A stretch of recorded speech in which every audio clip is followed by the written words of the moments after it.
And one day a friend of mine, businessman friend, said, Jim, I'd like to have you come and share your story with my service club that I belong to, the Rotary Club.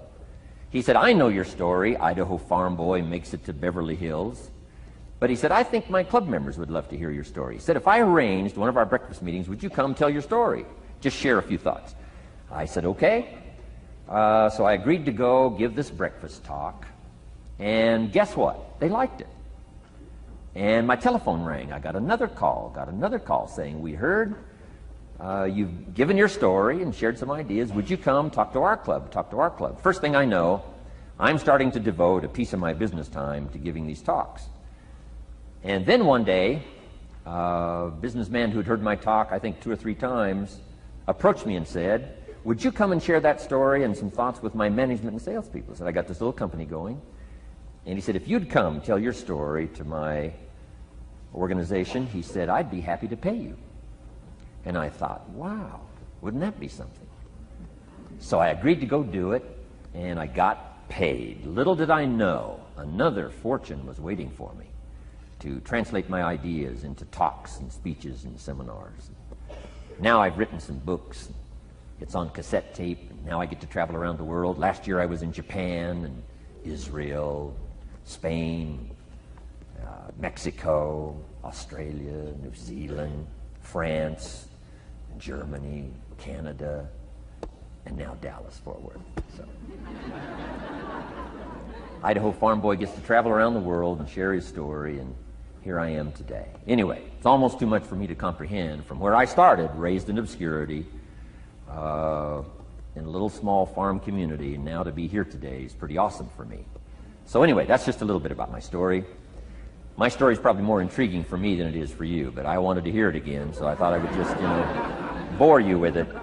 Anyway, I don't ask you to be impressed today. I'm the one that's impressed from where I came from to have a chance. But that's the American dream, right? Come true. Chance to start from scratch, start from obscurity, start with pennies, start with nothing, and have a chance to transform your life, change your life, set your goals, and see what you can accomplish. So anyway, that's how I got here. And I'm just delighted that this day has arrived, and I truly want to make it valuable for you. Let's go to work. Above all else today, I hope you'll find me sincere. Best place for people to start to communicate is sincerity on both sides. I'm sure you're sincere, or you wouldn't be here today, right? To spend this kind of money, to spend this kind of time, roll up your sleeves today, go to work like I am, and get this message. You've got to be sincere. So I assume you're sincere. Now I want you to see me sincere. But I've got a good note for you to make. Sincerity is not a test of truth. Important note to make. Sincerity is not a test of truth. We must not make the mistake of saying he must be right, he's so sincere. That would be a mistake. And here's why. It's possible to be sincerely wrong. So we don't mistake sincerity for truth, right? Sincerity is only a test of sincerity. Truth has to yet be tested by truth, okay? But hopefully you will find me sincere and truthful. Next, a combination of things I hope you'll find here today. Ideas plus inspiration. Ideas plus inspiration. Ideas, business ideas and social ideas and personal ideas, we all need ideas. Right? How to have a good day ideas, how to have a good year ideas, how to have your best year ever ideas, good health ideas, personal relationship ideas, how to deal with your family ideas, sales management ideas, financial freedom for the future ideas. We all need good ideas. So today I hope you gather up by notes and by what you can remember a lot of ideas. I want to share as many with you as I possibly can in the time constraints we have. Today is going to go very rapidly. I used to think a day like this was a long day. Found out it's a pretty short day. But I'm going to go as fast as I can, share with you as many ideas as I possibly can. And here's why. Ideas can be life-changing. Ideas can be life-changing. And sometimes all you need is just one more in a series of good ideas. It's like dialing the numbers into the lock. Right? You got 5 or 6 numbers dialed into the lock. The lock still won't come open, But you don't need 5 or 6 more numbers. Maybe you just need one more. And maybe a seminar like this could do it. A sermon could do it. The lyrics from a song could do it. The dialogue from a movie could do it. Conversation with a friend might do it. That one last piece you need, number. Dial it into the lock, that's it. The lock comes open, there's the door for you to walk through. And maybe this seminar today could furnish that for you. One more idea. I know you've come with a lot already. Sometimes we get the impression, I used to have that I only had this much going for me and I needed this much. Usually not true. And I'm sure not true of this audience, where I find you today, as well dressed as you look today. You know, as fine as you are sitting here today, it isn't that, you know, you've got this much going for you and you need this much. I would assume you've got this much going for you and maybe all you need is just a few more thoughts, ideas, to furnish you some ways and means to turn your life into the dream you want it to be. So, ideas. The seminar is going to be loaded with ideas. I want you to take good notes.